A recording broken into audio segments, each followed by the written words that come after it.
중국 사람들이 자기들이 원조다라고 얘기를 하는 건 인류의 보편적인 어떤 방식 자체를 모든 걸 중국에서 탄생됐다라고 얘기하는 거나 다름없기 때문에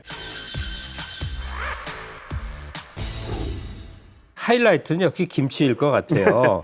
중국제 김치하고 한국제 김치는 다릅니다. 제가 확인했더니 그 영상에서 봤는데 중국 사람들은 그거 빨리 하려고 그러나 절인 배추를 그러니까 소금에 절인 게 날배추가 아니라 뜨거운 물에 넣어서 네, 맞습니다. 막 흐물흐물하게 꺼내서 하더만 이러면 되나요? 사각사각 싸 없어지는데 이게 중국 친구들이 김치 갖고 원조 타령하지 않습니까? 좀 어이가 없어서 웃음도 나오고 그러는데 이쪽 전문가로서 우리가 어떻게 우리 일반 국민이 어떻게 대응해야 됩니까?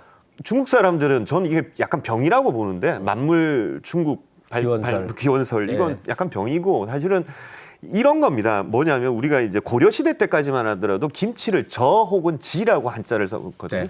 이걸 이제 절인다라는 의미거든요. 사실 절인다라는 것은 우리가 인류가 식품을 장기 보관하기 위해서는 두 가지를 발명했는데 한 가지는 말리는 거고 건조시키는 거고 한 가지는 소금에 절이는 건데 이렇게 소금에 절이는 개념으로 본다면 이것은 이제 중국의 파오차이도 마찬가지고 일본의 찌개모노도 마찬가지고 우리 김치의 원형도 마찬가지로 소금에 절이는 것부터 시작이 된 거거든요. 근데 그걸 중국 사람들이 자기들이 원조다라고 얘기를 하는 건 인류의 보편적인 어떤 방식 자체를 모든 걸 중국에서 탄생됐다라고 얘기하는 거나 다름없기 때문에 그리고 저는 이런 문제들은 사실은 소비자들이 지금 외국의 뭐 동남아시아나 미국이나 유럽의 소비자들이 김치는 한국 제품이라는 것을 너무 많이 알고 있어요. 네, 그거야 뭐.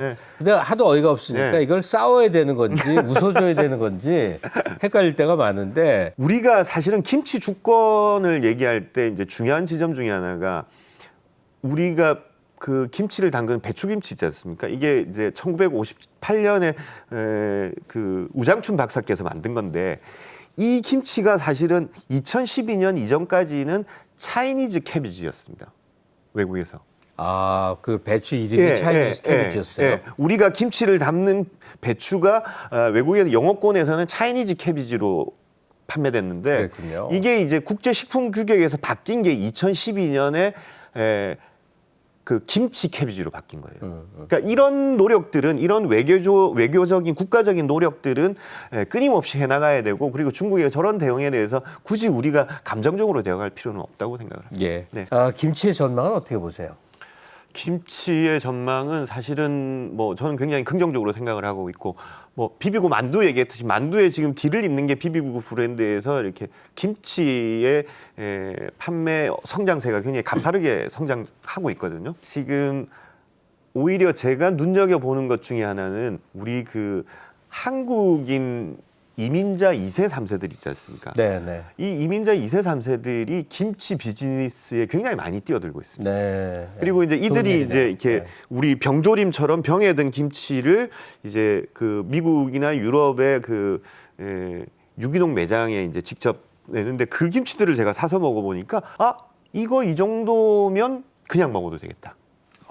그렇게 하는구나. 개량을 하는군요. 그러면서 이제 김치의 개념이 달라지기 시작하는 거죠.